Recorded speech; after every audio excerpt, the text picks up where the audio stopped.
You're listening to another great podcast in the MyMac Podcasting Network. TechFan Podcast number 510. I'm Tim Robertson, joined by David Cohen. Hello, David. Hello. Weird time in the U.S. right now. Yeah, it's a weird time everywhere, to be honest, but particularly over there. Yeah. You know, I've been enjoying... since Elon Musk took over Twitter and I left, I've been enjoying Mastodon an enormous amount until the last couple of weeks, because now it's just... most of the people who I follow are left-leaning rather than right-leaning, but nevertheless, it's just all US politics, and I just don't want to read it because I find it so depressing. The Democratic Party finally got excited. Yeah, I know, but they're high on themselves, which is fine. But he comes across as we're definitely going to win now. We're definitely going to win now, and it's just like, well, the stakes are so high. Let's not take it for granted. No, but the Democrats will win the White House this next one. There's no doubt. I hope so. Oh, I do too. I really hope. I just hope it's it's a suggestion. It's going to be easy that concerns me. No, it's not going to be easy, but yeah, it's going to be bad for Trump, and they're freaking out. I'm just grabbing a big thing of popcorn and smiling and watching because it's just fun. I do enjoy the fact that of all the people Trump could have chosen for his vice president pick, he's literally chosen the worst guy. He's chosen the Chad. I would say there's worse ones out there. The governor of Texas and Florida both would have been worse. Florida never would have happened because, well, he challenged Trump. They're not allowed to, because Trump lives in Florida, right? So he wouldn't be allowed to have the governor of Florida. I'm just saying that would have been a worse choice. Yeah, because those guys actually have a couple brain cells, and the guy he picked doesn't. It's so funny, though. I'm always suspicious of anybody who uses his initials instead of his actual name. Yeah, it's a little weird. So let's get into the tech field. But first, let's talk about a little kind of technology. I mean, let's talk about, science, if you will, and something big coming your way, which does not sound pleasant, but you kind of need to have this done. Yeah, so I saw an eye doctor at the beginning of this week, and I became aware some time ago that I have a cataract developing in my left eye. Now, do you want to describe, because some of our I would think we don't have a lot of younger listeners, but I was proven wrong just yesterday. Okay. So, what is cataracts? So cataracts. So inside your eye, you have a lens that focuses your what you see onto your retina at the back of your eye. And that does about 30% of the work. The cornea in the front of your eye does the rest of it. But the lens is flexible and it's pulled by muscles, and that's what allows you to see close and long distance. And when you get a cataract, that lens, partly from age, partly from other diseases, and I've got diabetes, which is what's accelerating mine, it goes cloudy. And obviously, if your vision goes through that lens and it goes cloudy, then your vision is not very good anymore. And this is what has happened over the last year to my left eye. It's not gone completely cloudy. If you ever see anybody in movies who've got, old age people who've got supposed to have cataracts, you see they've got like milky eyes. Yep. Mine is not like that. Mine or zombies. Basically, mine just, I have a splodge of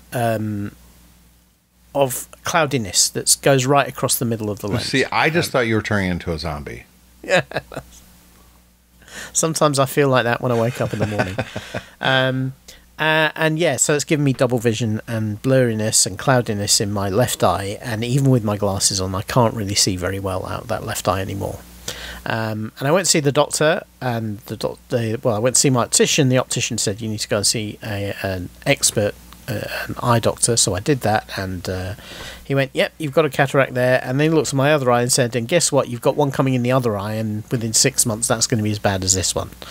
So in the past, this blinded people, but fortunately nowadays it's actually a relatively simple procedure to fix, because what they do is they, in a slightly macabre process, is they put a probe into your eye, and they put a probe into the capsule that surrounds the lens of your eye, and then they use ultrasound to break it into tiny little pieces, and they suck it out and remove it.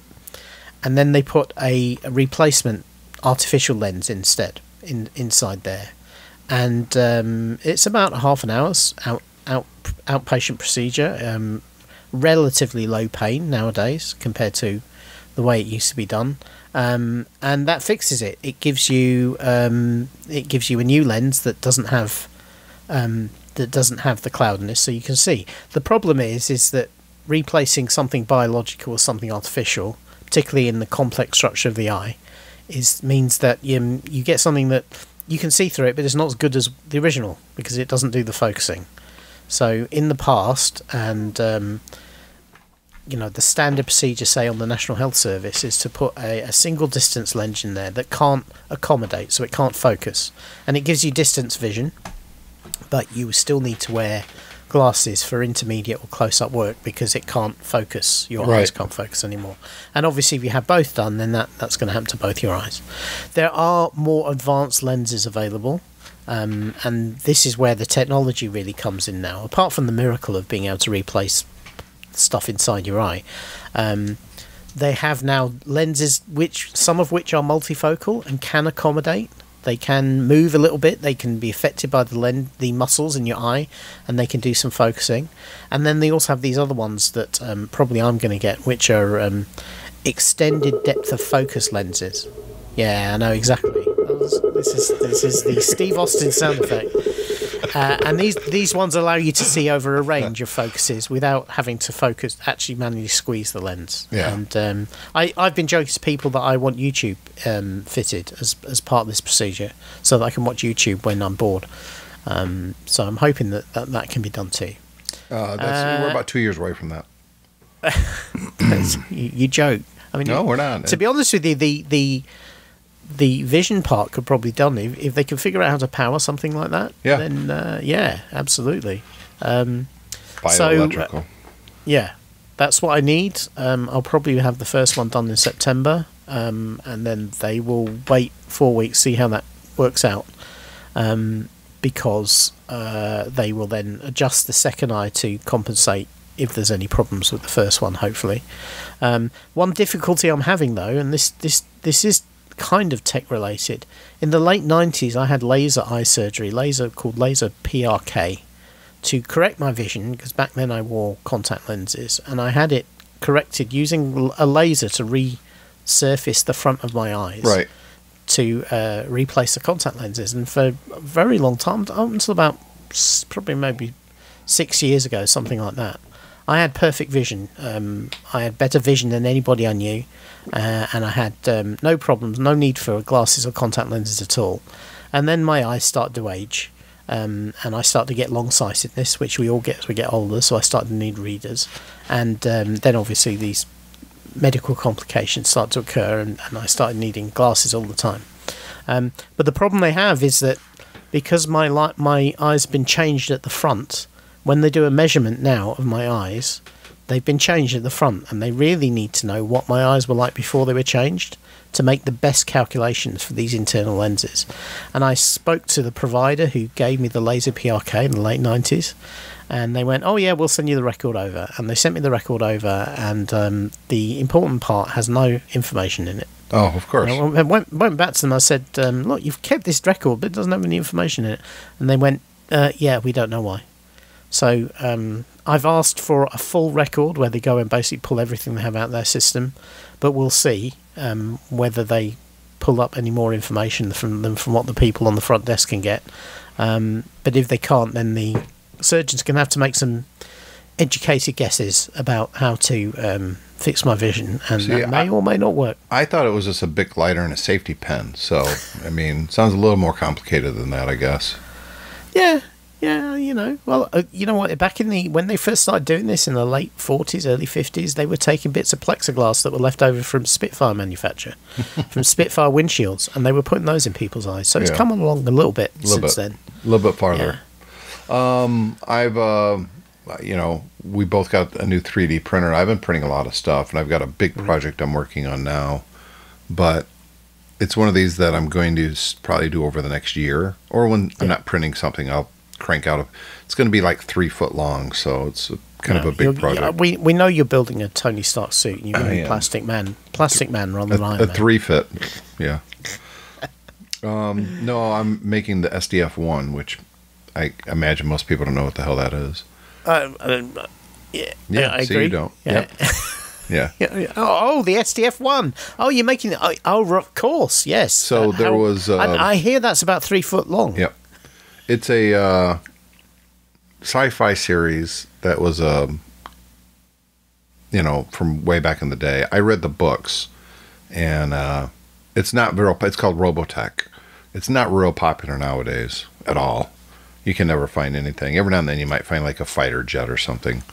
And it's kind of like Transformers, but it predated Transformers. But the SDF-1 is the main spaceship that I found a model for it, and I was like, holy crap, I can't believe this is even out there. And I was going to do it smaller, but I read that if you go smaller, it's not going to fit. So I'm doing it in chunks because that's how it's like. God, I can't even say. This is quite a complicated ship. So this is the what's it called? The Super Dimensional Fortress one. SDF-1. It's 63 pieces, and each piece takes on average of 12 to 18 hours. Yeah. But I've cheated, and I put, like last time, not the one I just did, but the time before that, I did 3 pieces at once. It's really only 3 colors. 4. Yeah. But, it's a pretty complex model, and I'm going to use a lot of spools of filament to make it, but that's okay. Gives me something to do. And then I'll put it all together, make sure it all fits, then I'll glue it, and then it'll sit somewhere forever, and I'll never touch it again. Yeah. So this is like a capital ship. Did this also transform into a robot? It did, but that wasn't really the point of it. No. Just, The idea, 3,500 people, and it turns into a walking robot. Yeah, that's kind of cool. Well, not walking; it's in space. But then why? Yeah, why? That's the point. Why?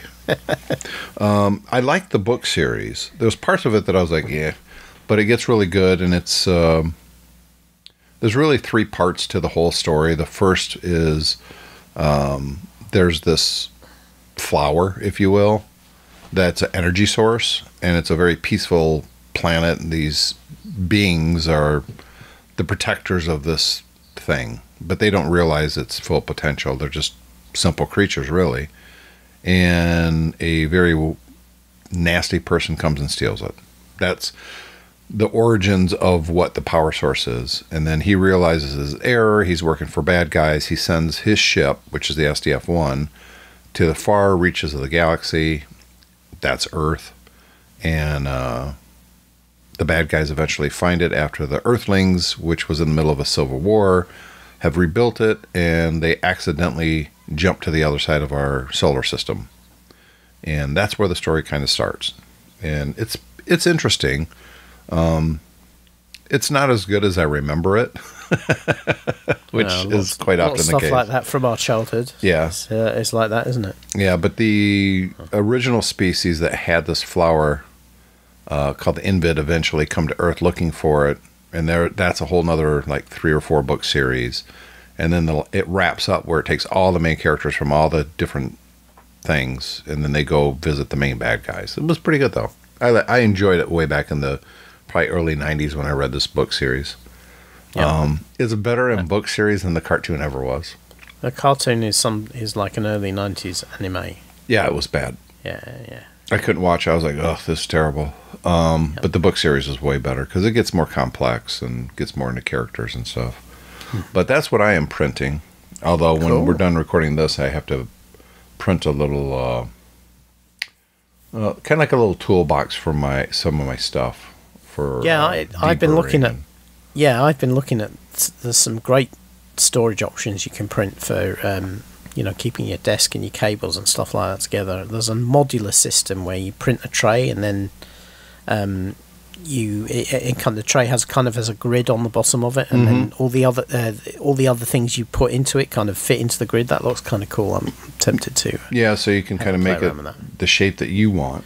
Exactly. Yeah. I found one that works really well. I think for the tools that I use that I can keep right on top or right next to my 3D printer So I'm going to print that when we're done. It's going to take about 12 hours. So I'll have it tonight. But that's the thing with 3D printing. You get all excited and you get in there and you adjust everything and you change colors, whatever you're going to do. And you hit print. And I got to wait now. A long time. And mine's actually a fast printer. 12 hours is pretty fast compared to what the beauty of these ones we bought is that you can leave them going and they just do it. They're very reliable. But yeah, it's not like when Peter Parker needs to print his new nano suit, and it takes just long enough for them to fly between Holland and London. Right. Yeah, you just think, oh, I'd quite like one of those. Yeah, can I have one of those, please? I was watching a YouTube video. I found this website. I don't know if you've ever been on it. Let me pull it up here. It is called, where the hell did I put it? That's the question. Hackaday. Yeah, I've heard of Hackaday. Yeah. And some of it is I have zero anything. I don't care. But a few of the things on there was kind of interesting. And metal 3D printers are coming. Yep. And the metal that it's printing isn't really the strongest metal you can get. No, it's gonna. I imagine the metal prints will be like that. You know that Chinesium stuff you get sometimes from. You know, you buy something off eBay or AliExpress, and it's made of metal, but if you hit it hard enough, it just snaps like plastic. Yeah, I think it's going to be that for a while. But although if you take some of that metal and you put it, really tight together and make a block, it's going to be pretty strong. Yeah. But I'll be honest with you, this plastic, that's something I 3D printed. I mean, it's hard as hell. But so that's what I've been doing in the tech world is printing stuff. And finding stuff worthy of printing. I want to get really good at the printing and figure out the mistakes and, work through that, get really good at that before I get into actually trying to design anything in a 3D space, which is eventually what I want to do. But, I'm not a designer. Say, I made a circle, look. I made a plastic bowling ball. Yeah, there is some stuff that you find you just think, why does anybody even bother? But so there was a big tech thing that happened this week, CrowdStrike. Now, CrowdStrike is a company who is supposedly protecting big companies from cyber attack. That's kind of their calling card. They are one of these. Like all of these security companies now, they claim they do kind of virus signatures, but also heuristics to detect threats that might not have been seen before and stop them in their tracks. And you read their website, and it's the usual corporate bull that I know a lot of CTOs just absolutely lap up. Yeah. Because here's the thing about cybersecurity, and a little bit of background is worthwhile to explain how and why this happened. Yeah, in most jurisdictions, if you suffer a cyber attack and you lose customer data or your customers are affected, then the responsibility of that is the head of the company. It's their responsibility, and they, depending on where you're, certainly in Britain, the CEO actually has a certain amount of legal liability, not just the company itself. And then there's the whole business of reputational damage. People know you've been hacked and you've lost your customer data. It doesn't really do very much for your position in the market. So there's an awful lot of companies who are peddling, and I use that term not remotely advisedly, because that's what they are. They are peddling these solutions that basically say, if you have these solutions, we've got all this advanced technology that will protect you from being hacked. And it's attractive to companies because they don't want to pay a whole team of cyber people to monitor their stuff all the time. They'd rather have somebody else do it, and they'd rather have somebody do it automatically. And so they get sold on these systems. So CrowdStrike is one of these systems exclusively sold to enterprises, to businesses, to say, we'll take over your cybersecurity. Don't worry about the Microsoft stuff or anything like that. Don't use the inbuilt technology. You put this additional tool on. And they also specialize in providing all sorts of colorful monthly dashboards and reports to show your cybersecurity posture. It's all about giving people who have a legal liability some reassurance that they've got protection. I think there is a debate about how good they are compared to the stuff you've got built into your computers and your phones and things like that at all as well. And yes, I certainly have seen instances in the past where running these additional bits of software on top of what's built into the computer can screw the computer up, can make it feel slow, can get in your way and that sort of thing. Well, you can even look at the consumer side on that when, way back in the day when it seemed like every Windows user had Norton. And Norton was almost a freaking virus and malware itself. I mean, it was awful software, but it did do kind of what they promised it would do. But, man, I can't tell you how many times that was the root cause of major problems on a system. But the reason for that is that Norton ran at a different level of the system than Microsoft's own antivirus products, because only Microsoft could get to the kernel. The way Windows is designed is that actually if you need speed, you need to do stuff at the kernel level, which is the lowest part of the operating system. Correct. The problem is the kernel level is very powerful. And if you let third-party software run at the kernel level, it can essentially take over your computer. Exactly. And so for many, many years, Microsoft wouldn't let people do that. And then they had their big antitrust lawsuit against them over Internet Explorer and everything. And part of the settlement of their antitrust woes, I think the EU might have sued them for this, because they're saying, look, it's not fair to the security companies that you've got an advantage over them in terms of antivirus and everything like that, because you can run inside the kernel. And this is a defense that Microsoft has issued this week. So anyway, Microsoft changed it so that approved security companies could run at the kernel level. And what happened with CrowdStrike is they were running at the kernel level. They issued their website has a report into the outage that's hilarious in how densely constructed it is without saying anything. It really is a masterpiece of lots of word salad without actually quickly and rapidly and pithily summarising the problem. But they issued a patch update that's meant to one of these heuristic ones that's meant to identify problems, and they had a bug in their verification software. And when this stuff ran in the kernel on people's machines, it had a memory error, and it caused a page fault, and a page fault basically crashes Windows. And that's what happened, is everybody received this update very rapidly. Their Windows machines started crashing, and this particular piece of software was running mostly on desktop operating systems, on people's desktop PCs in companies, the sort of PCs you'll see at the front of counter checking people into airports and allowing them to rent cars, and basically this is the stuff that the people who actually get stuff done in the businesses will use, and those all of a sudden start crashing. All of them. I watched some videos at like some airports, some restaurants. It was, look, especially if you're traveling, I understand the frustration, but some people lost their mind because of this. But that's not really surprising, and it wasn't it was everywhere.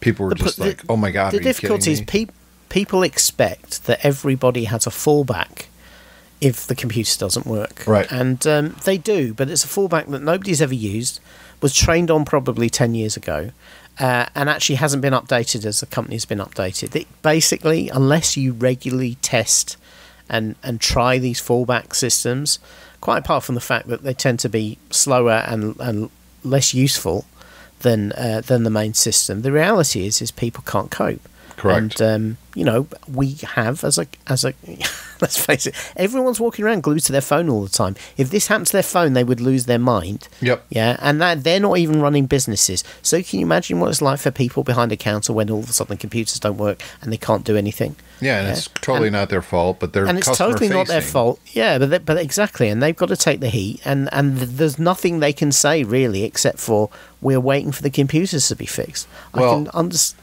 I think the apology and what they sent their customers though was, well, yeah. I think this is why I said some. As you can probably tell from my description of CrowdStrike and the people of their ilk, this is why I was fairly condescending about them, because they don't get it. as far as they're concerned, it's a technical problem. These things happen. They're working there's an awful lot of, we are working really hard to help our customers. Yeah. And they just don't get it. And of course, their attitude is to try and minimize the blame, try and make it sound like it's not that big a deal, which is why you'll hear things like, oh, well, 97% of systems are now fixed. And it's like, yeah, but when you knocked out quite a very large number of computers, that 3% that still aren't fixed is a lot of computers still, and they're not fixed. The problem with this was that because these are front-facing computer systems, they're desktop PCs, those are typically the worst managed in the business. They're all remote managed because there's so many of them, and as I said before, businesses don't want to employ a lot of IT people. So they use remote management, and the problem with remote management is if the computer is crashing as soon as you boot it up, you can't do anything with remote management because it's crashing as soon as you boot it up. Microsoft said that if you rebooted the computers 15 or 20 times, sometimes what that would mean is in the narrow window before the computer crashed again, it would download the update to the update that fixed the problem. Yep. But of course, you can't really just sit there just rebooting the computer over and over again. The difficulty was that there's nothing else to do. Well, yeah, but that didn't work. Try it again. But that difficulty there is very often front end people don't even know how to reboot the computers. Yes, they don't have access to it. They're actually often locked down to make it very difficult to do that. For instance, in my business, if this happened to... Look, let me use this as an example. We don't use anything like CrowdStrike. We use the Microsoft stack for all of this. But if this had happened in our business, we've probably got around 120 laptops. It would have been, I would say, probably catastrophic to our bottom line if all of those computers stopped working at the same time. Because our consultants rely on those for everything. And... we're not all technical. There's people like me who probably have, I could probably see 5 computers within my eyesight where I'm sat here now, and I would just switch to a different one. But most people aren't like that, and so they wouldn't have been able to work. Yeah, there's 7 computers, so you definitely need to get your eyes fixed, David. I know. No, actually, there's less than 5 because I'm seeing double vision. That's right. Yeah, there's 2.5 computers. But if all their laptops went off, they wouldn't be able to work. And also, how would we fix that? We've got one IT guy who's no longer me anymore. We've got somebody else.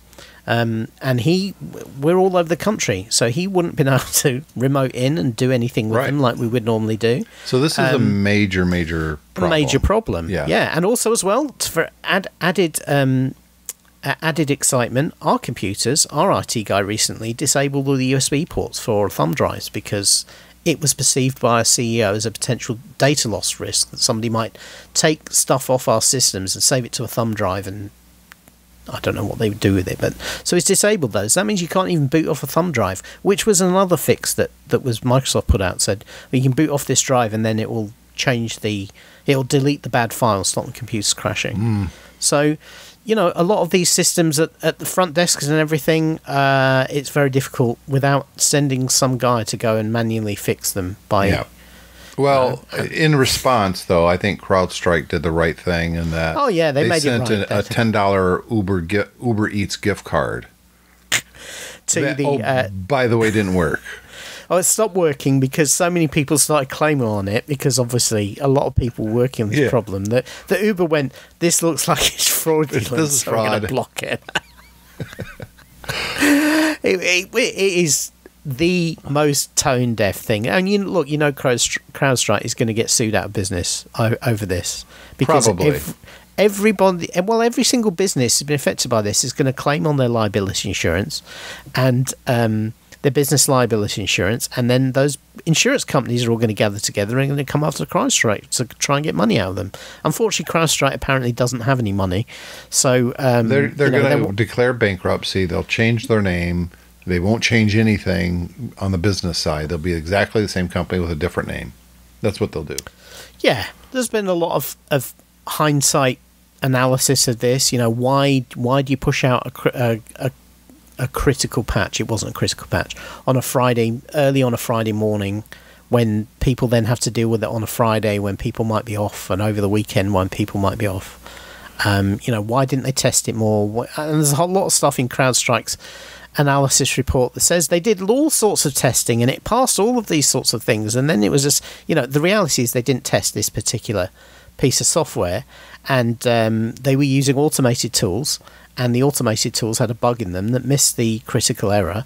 And there's an awful lot of, we did a lot of things and it slipped past, and it's just like, that's the important part. It slipped past, and you knocked 8.5 was it 8.5 million computers offline? Something like that. And then Microsoft, of course, came out and said, well, of course, if the regulators hadn't forced us to allow these doofuses to operate at kernel level, this wouldn't ever have happened, which I think is a weak excuse, because Microsoft themselves have crashed computers in the past and that sort of thing. The reality is, look, the takeaway from it is that we rely very much on computers. If something goes wrong, this would be a classic example of what they call it in security, a supply chain attack. If you can get bad software into the automated systems that ship that software out to users, then you've got a really powerful foothold. And in this case, it was a supply chain denial of service attack because it crashed the computers. And it just goes to show how vulnerable our society can be if something like this happens. It should really be a wake-up call for the industry, but it won't be. It will be lawsuits and, nothing like this will ever happen again until it does. Yep. Lessons will not be learned because we're old cynics and we've seen it all before.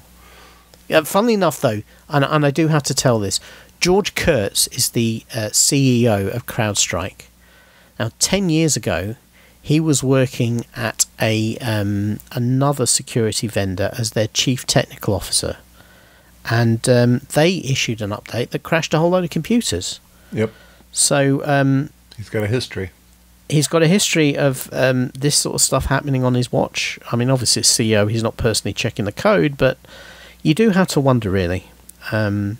So he was the co-founder of CrowdStrike, and it was a McAfee. Yeah, he was serving as CTO of McAfee when that company released a patch that crashed many of its clients' computers. So there you go. So somebody can do something like that. Oh wait, never mind. Yeah, exactly. Somebody can do something like that. Found a new company in the same field and then do it again, and everyone goes so. A couple weeks ago, announcement was made that I think is a big boon for creators, if you will, on like YouTube. YouTube released a video or a tool to erase and easily remove copyrighted music from videos. So I'll give you an example. There's this creator on YouTube that goes after bad police, right? Mm-hmm. And he posts videos when police are for misconduct. Now, he's not anti-police, which a lot of people would assume, but he wants to hold public figures accountable, which you have to do, especially in a democracy, right? So a lot of times he would be in an area where there's music playing in the background coming out of a bar or a car stereo or something like that. And what the police department would do was, after this video goes live, was hit it with a copyright infringement. So YouTube would be forced to take it down. And then that bad video about that police officer is off the internet, right? Right. And it was pretty nefarious how they would do this. They were using copyright law to protect, bad people from doing bad things. Or certainly to protect themselves from embarrassment and criticism. Yes. Yep. Same thing. Well, I think this kind of a tool is, hey, you can't use that anymore, can you? Look, we've all recorded video where it gets, you get some kind of a commercial music thing going on. And you can't always re-record that video. You're at a birthday party and you post it on YouTube, and for whatever reason, I wouldn't do that, but people do, and to share it with family and stuff like that. But it's got copyrighted music in the background. Well, now you can't watch that video anymore. I think this is a pretty good tool for creators, and I do applaud YouTube for trying to do something for creators instead of screwing them once again with, oh, we're just going to demonetize this, and now you're not going to make any money. We'll still show the video, but you won't make any money. We will, but you won't. So I have thoughts on this, because I think I applaud the application of the tool as you've just described it. Yes, absolutely, that is a good thing.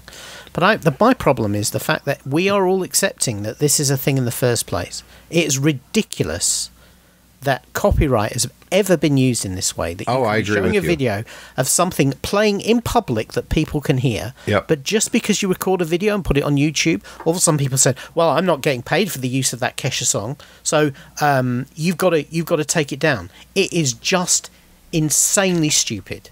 Right? Because stuff that happens in the public domain should be in the public domain, and if there's some scratchy, muffled, piece of music playing off somebody's transistor radio in the background of your video, that should not be grounds for some big corporate to come along and go, "You can't do that. We're not getting it's theft." Yep, I agree with you. And tools like this should not exist. The problem with a tool like this, it should not have to exist. It should not have to exist. The problem with a tool like this is, and I know a lot of free speech and people who are probably hate big media corporations far more than I do, will go, "Oh, the problem with this is the thin end of the wedge," because as soon as you can use AI to remove the music, then you can use AI to replace it with something else.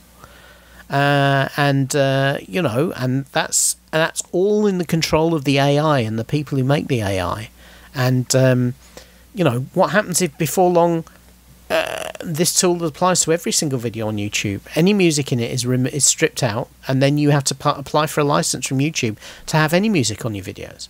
Now, obviously, that's a slippery slope argument, but bearing in mind the thing I first complained about, where it's stupid that background music is seen as copyrightable and monetizable, you can understand why people might feel like that. Because if you just said 30 years ago, if you shoot a video and it's got background music in it, then the company who owns that music is going to come to you for money, you would have gone, "Oh, don't be so ridiculous." Yeah. It's public. This is the problem: is that media companies don't consider the public and fair use or any of these things as something that they really like, and they just basically try to push back at it with lobbying and commercial influence and political influence all the time. And we all know full well that media companies would like to eliminate fair use as a concept, and so basically whenever anybody calls fair use, they'll say, well let's prove that in court, relying on the fact that most people can't afford to do that. And so I do get concerned that this is the beginning of a use of AI, and we'll accept it and go, "Oh, isn't it great? Isn't it wonderful?" And then before we know it, we'll find that AI is manipulating everything we see all the time for corporate interest rather than for what we like. And then we'll look blissfully back to the time, remember what it was like in 2020 when you could put music on your own video without having to pay for it. Yep. What do you think about this? Google has finally backed down from banning cookies in Chrome. For those who don't know, cookies is third-party cookies. Yeah. This is. Yeah. So if you've ever been browsing the internet, you jump on a website and you go, "Oh, look at that, I don't know, 3D printer that looks kind of cool." And I'll look at it. Nah, I don't want to buy that. That's too much money. And then all of a sudden, boy, you seem to be getting a whole lot of ads for 3D printers. How the hell did that happen? Well, that's cookies. They're following you and they're looking at what you're doing. Yeah, it's third-party cookies, to be clear. So cookies are bits of code that run on websites that allow the website to have state about you and your visit there, right? So a first-party cookie, that's a cookie that's owned by the website, would be the one that when you go to Amazon and log in, and then you come back later to Amazon, make sure you're still logged in. It sees you. There's a session cookie that's owned by Amazon and run by Amazon that says, "Oh, I know, this is Tim. He was here before, and he's got a valid login session, so he doesn't have to log in again." We all like those. because they're much more convenient than having Correct. to log in every time we go to a website. Third-party cookies, though, are the cookies that run in the advertising sections of those websites. And those third-party cookies don't reside on Amazon or Facebook or whatever website you're on. They reside on an advertising company's website. And those are the ways. These are not... You don't not logging into those. They are generated when you go to a page. And then those cookies persist. And in your browser, and when you go somewhere else, it allows the advertising company to see it. Oh, it's Tim again. He was looking at those 3D printers before. Let's make sure our ads reflect that, and that's how you get this experience. Now, Apple and Firefox. Apple and Firefox basically eliminated the use of third-party cookies in their browsers about 2-3 years ago. They basically said and the ad industry was not happy with that. Yeah, Facebook lost a lot of money. Basically, anybody involved in the ad industry lost a lot of money because those browsers don't support these cookies, which means that the ad tracking, I'm not going to say it doesn't happen because they've just switched to different methods, but it becomes much harder and they have to spend more money. Facebook at one point even threatened to block Safari users because of this. They didn't because it would have been suicide, but they did suggest exactly that. Yeah. Now, at the time, just in the same way that the media industry says that fair use is a catastrophe for them, at the time the online advertising industry said this is a catastrophe for us. If this is allowed to happen, then our industries will die. That has not happened, and as I've said, they've just adapted to using different techniques. Well, back then we were like, well, good.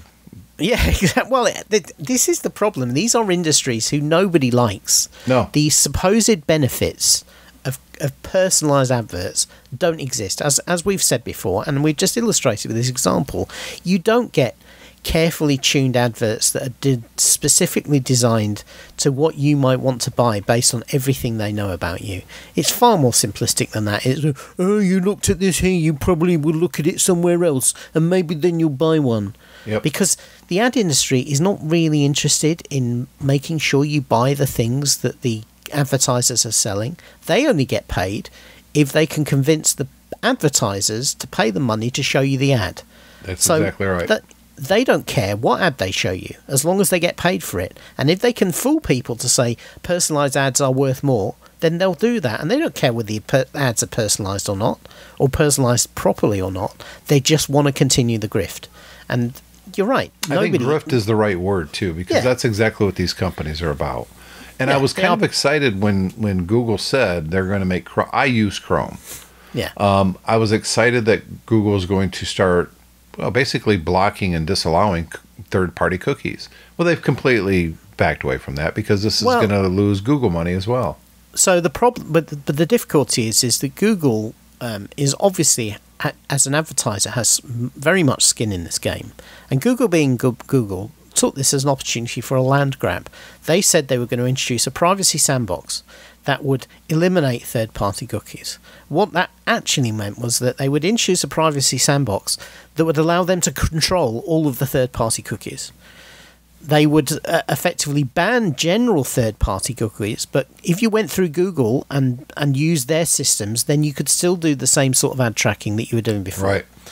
Yeah, and people went absolutely nuts because, the one thing worse than having an open third-party cookie system is for having a monopoly third-party cookie system, which is what Google were trying to do. And typical Google, they were dressing it up in a way like all of these companies do. There's like, we're protecting your privacy, we're making things better for you. Yeah, when in fact it was going to be better for their bottom line. They basically would have grabbed the third-party cookie industry, allowed only the advertising that Google wants to do to happen, and they effectively would have demonetized all other browsers apart from Chrome, and that is a monopoly position, and nobody wants that. Now, to be clear, Apple still does allow cookies. They haven't blocked all cookies. What happens now is they get deleted after 24 hours. Yeah. On both mobile Safari and Mac Safari.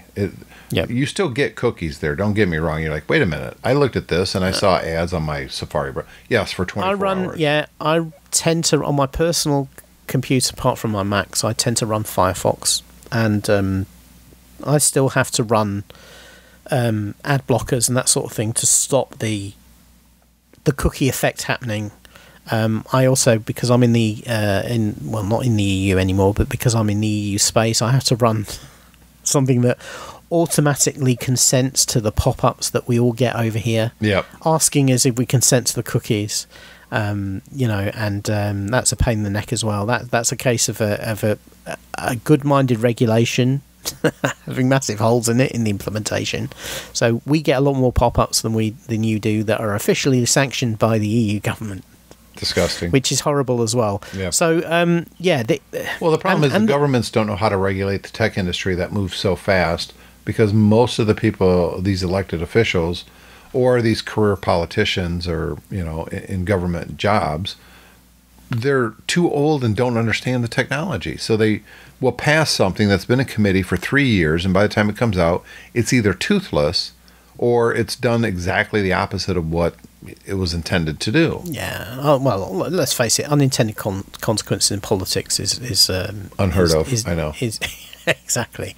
But there you go. But that's a slightly different topic, really. But yeah, the problem with this is that Google were trying. And of course, people have been resisting. I think what's really pushed this over the edge now is that all of a sudden, all the regulators around the world have woken up and gone, we need to push back on these big tech companies. And I think that's why Google have now rode back from this, because I think they saw a massive antitrust I think this is action coming back at them if they try to continue with this. And don't get me wrong, this is not no great victory, because if Google have announced this today, that means they've come up with something that probably tries to deliver the same result, but they think is more regulator friendly in the future. So it's not like this is just going away. They will continue to do this because that's who they are. They are protecting their ad business, and they want to be the sole advertising provider of the web. They think the web is all theirs. It isn't? I was struck by this yesterday. I was browsing eBay on my phone, something I do a lot, and I noticed that a lot of the ads, a lot of the listings that came up in the first 5 or 6 listings when I did a search, didn't really fit the search criteria I wanted. They were in the area, but they weren't exactly what I wanted. If I looked for a laptop with an i5 processor in, just an example, and I will put i5 processor in the search results, the first 5 results were definitely laptops that did not have i5 processors in them. And then I saw they all had a little sponsored next to their name. And I thought, those are ads. Yeah, so here we are, and this is Google's fault because they started doing this. Amazon does this as well now, where basically the top search terms results you get for any sort of search are ads that probably won't be closely focused to your search term, because they're ads, they're paid for, and the advertiser's paying for you to see them whether they fit your search term or not. And it just kind of ruins the experience, because now you've got to scroll past all that crap before you start finding for the results of your search. And that, I'll tell you, that's something I want to see made illegal. So, last thing we're going to talk about, you put this in the show notes. It's a tweet from Hardeep. Yep. And it's about the Uber zone. So, this is his tweet. First day, I got out of the airport and saw the Uber zone. Instead of booking an Uber and finding it, you simply look for an Uber and go to the first car in the queue of cars. Tell your PIN and to the driver, and off you go to your destination. No waiting time. Amazing. This is a great thing. I think you just described a freaking taxi. Taxi rank. That's instead of a PIN, you just give that guy in the yellow car an address. And off you go. No waiting time. But with this one, you still need to book the Uber before you come out. Yeah. So it's worse. It's than even the worse. Taxi rank. This cracked me up when I saw this. I was like, I hope David saw the irony in this, because that's exactly why I posted it, because I thought it was so funny.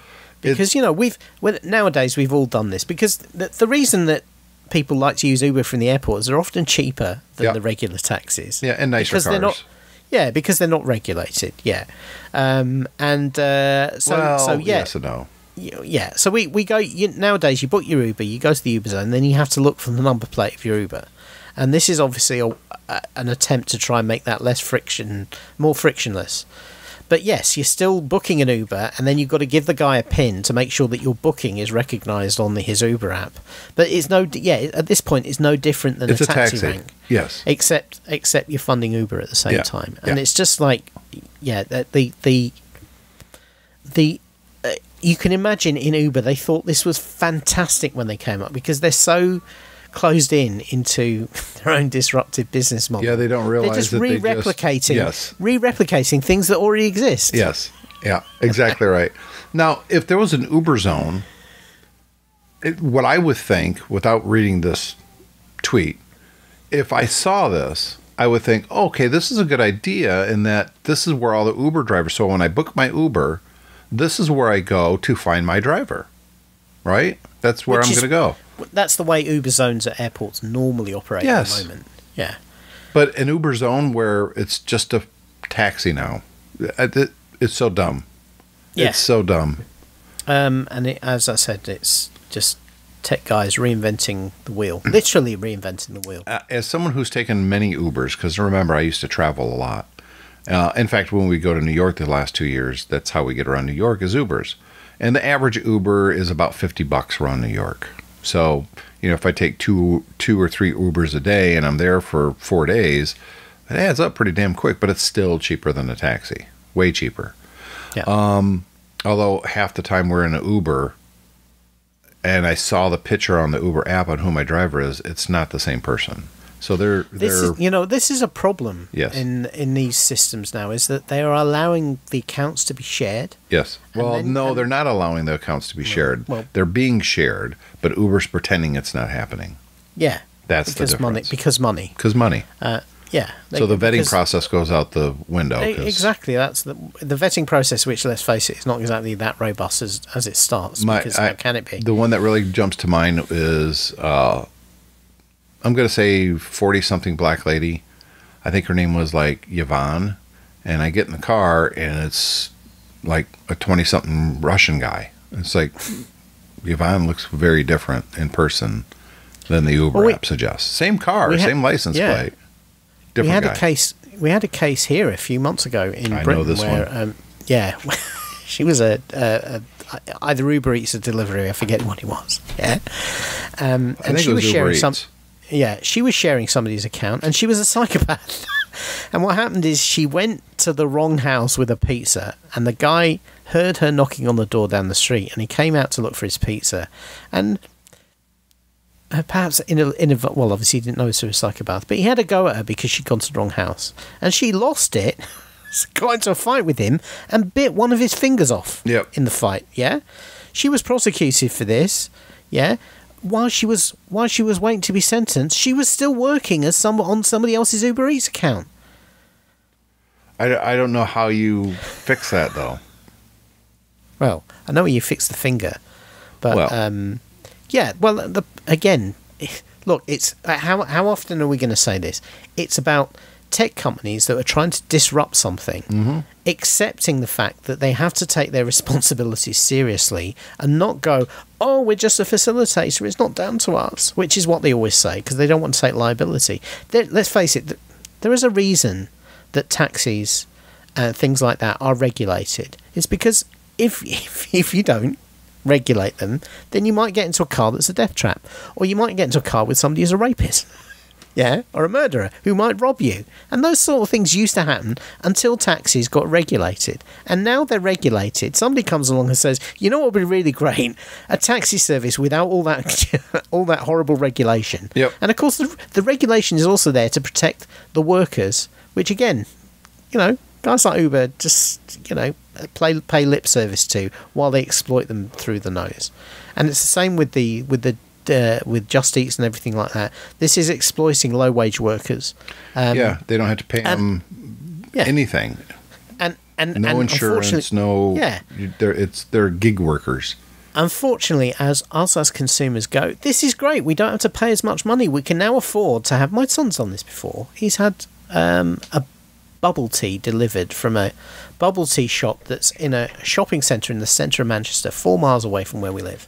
And he's paid to have that delivered to our house. And I just throw my hands up in horror at that, really. I just think that you is just paid more for the bubble than you would have if you'd just gone on there and got the drink yourself. Because they're always these companies are always throwing out free delivery offers. So he pays. He goes, "Oh, it's great, it's free delivery," and it's just like, yeah, but that just doesn't make economic sense, and it doesn't make environmental sense. And I don't want to really live in a society where you can pay somebody at minimum wage to bring you bubble tea. Yeah. From 4 miles away for one cup of tea. And he thinks it's fine. And the problem is, while it's cheap, people are going to do it, and that's what they do. And and that is the difficulty is you are paying instead of paying money, you are paying in risk. Right. Well, and plus you don't, at the macro level, you don't realize this. What you're doing is really hurting the community you live in. Yeah. Because this is a person that's not making much money now, is not probably contributing any taxes. And long term, when you have more people doing that, the society is going to hurt. Because you're going to have less people that are insured, whether it's car insurance or health insurance. You're going to have less income from taxes, which people go, oh, I hate taxes. Yeah, you like the roads you drive on. Yeah. If your house catches on fire, you kind of like the fire department to come. If you're being mugged, you want the police to come. Yeah, shut up about I don't like taxes. No one cares. You're stupid. No one likes taxes, but you sure like the benefits, don't you, Skippy? Yeah. I'm so sick of people just complaining about taxes all the time.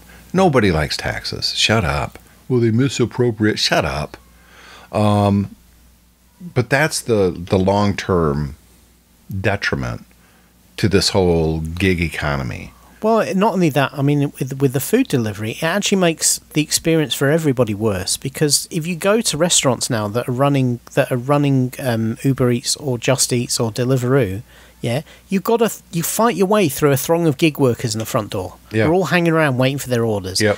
And I have been in restaurants and other places where you know full well that your order is being delayed because they want to get the gig workers are going, where's my order? Where's my order? Yeah, because they're on the top, they're on the clock. Yep. Yeah. And that means that they end up prioritizing those orders over the people who are actually there. I guarantee you there are no restaurants. I'm not talking about the fast food chains and stuff like that. Those employees could care less. They don't care. There's no privately owned restaurants that like Uber Eats or any of those things. Now, to be honest, I use them. I do. I can't always get away from work to go get lunch. Yeah. But they're restaurants hate those things. They do. Well, a lot of restaurants in Manchester have actually set up kitchens in industrial units to service the... Yeah, it's ghost restaurants. They do the same thing here. That's right. And obviously that is a better solution, because the last thing you want is, as I say, as a customer, is having to wade through those people. They're all hanging around the door. It's just a space with a counter and a kitchen. And it's only for delivery stuff. Exactly. And that is a far better solution than having people kind of get in the way of customers who want to sit down in a restaurant. Yeah. So with that, we're going to wrap up this episode of TechFan. Hope you guys enjoyed the show. We'd love to get feedback from you. It's theshow@techfanpodcast.com. You can always find us on YouTube. Just do a search for, I think it's at my Mac. I don't remember now. Just look for TechFan on YouTube, and you can listen to the show there as well. There's no video, but it's this audio. I upload it to YouTube. Put the search into Google, and you'll get the results. You'll get there eventually. After you get through you just scroll down past all the ads, and then you get the result. Yeah, it's at MyMac. So if you go to youtube.com/MyMac, you will find our channel. Let me see. Does that work? MyMac. It should. Nope, it's not available right now. Huh, that's weird. Well, so then how do you get to it? I'm at MyMac. View your channel. I don't know, but have you thought about buying a 3D printer? No. They look really hard. I don't know how to get to it. Just look for at MyMac and you'll find it. We don't have, we've got like 197 videos, but these go back 20 years, some of them. I wonder what the most played one, because almost nobody listens or watches them there. And I understand, because why would they? But some people want to listen to stuff while they're doing other things on their browser. The most viewed video is a 34-second video I made 17 years ago. 166K views. 166,000. 160, and it was rich. Yeah, I know, right? And it was me showing this painted MacBook Pro. No, I think it was Sam Levin showing a painted MacBook Pro, which was a big deal because remember they're all steel. Yeah. The second one, 56,000 views from 13 years ago. It's called Two iPad Thieves. That's me chasing two iPad thieves. Oh, I remember that one. Yeah, when you worked at the Apple store and at the Apple dealer, and they ran out with the iPads. Yeah, Number 3, changing icons in Mac OS X 17 years ago. That was a big one. 44,000 views. Try boot MacBook Pro. This was me. I put Ubuntu, Windows, and Mac on the same machine, and I showed how I can boot 3 different operating systems. I still love how you say Ubuntu. Ubuntu. Yeah, it's from Africa, isn't it? Ubuntu. Wait, maybe we should do more video. Well, I mean, I'm uploading every single one of these episodes. Yeah, but that's not video, is it? People want video. I don't know. Maybe all I'm saying is... I mean, all of these are like really old. The most current thing that... That's why I say we should make more, because those are really old. I have a face for audio. Yeah. 8 years ago for 12,000 views, it was my iCade, Pac-Man, and Donkey Kong. Mm-hmm. That had I remember that. 12,000 views. Yeah. But look, views... And then it's a bunch of Macworld stuff. Nowadays, views equals advertising. I've never made $1. You know why? Because your biggest video is 17 years old. One of my favorites... That's what I'm saying. Chris Siebold did the 3-yard dash for smokers. Chris Siebold. Yeah, he was great. There's a lot of videos up there with me with my orange hair from when I thought I was being clever in 2011 at Macworld Expo. I looked like an idiot. And it's not a Donald Trump orange either. I like the fact that you assume you don't look like an idiot now. And that is bold. Well, I did say I have a voice for radio. 430 views is a picture of David Cohen interviewing Grant for OWC at Macworld Expo 2010. Oh, I remember that. Yeah, so you're on there. Maybe the videos from the inside of my eyeball while my lens is replaced. That's right. Will be YouTube hits. Well, this was 13 years ago. No, so your eyes are already... I was going to say, because we could maybe zoom up and get the measurements there that your doctor needs now. Probably too far away. But we have almost 200 videos, but all the ones that I update now is like 1 view. My Mac Podcast 362. 1 view, and that was 6 months ago. But that's because it's audio only, and I'm not really advertising these. Well, maybe we could. Hey, subscribe to our YouTube channel. Yes, exactly. I should probably update the banner because it says 20 years, 1995 through 2015. Yeah, probably. I'll just wait for a few more months and then it'll be 30 years. It'll be 30 years. I don't want to do 29 years. Yeah, then you can just use Adobe Premiere to actually change it on the video without actually creating a new page. That's right. Someone will use the tool to strip out our voice and it'll just be the graphic for the show for an hour. So anyways, we are on YouTube, obviously. We'd love it if you sent us feedback. You really sold YouTube for us. I did. The show at techfanpodcast.com. Of course, you can go to techfanpodcast.com or mymac.com and find the shows there and comment there if you want, although pretty much no one ever does. People listen. They're not interacting a lot. Of course, we don't really encourage it a whole lot or push it. But we'll be back in a week with the Geeks Pub, and that's going to be kind of a full show. We've got everything from San Diego Comic-Con, including trailers for the new Star Trek stuff, Avengers news, Robert Downey Jr. news. Hopefully David will have seen Deadpool and Wolverine by then, because I have seen it. We've not covered the end of The Acolyte either. Yeah, I haven't watched the end of it, so I got to watch that too. Neither have I yet, so we should do that too. Yep, not together. All right, push play now. So it's going to be a fun episode of Geeks Pub, and hopefully we'll hear you guys will see us over there. David, I'll see you in a week. See you then.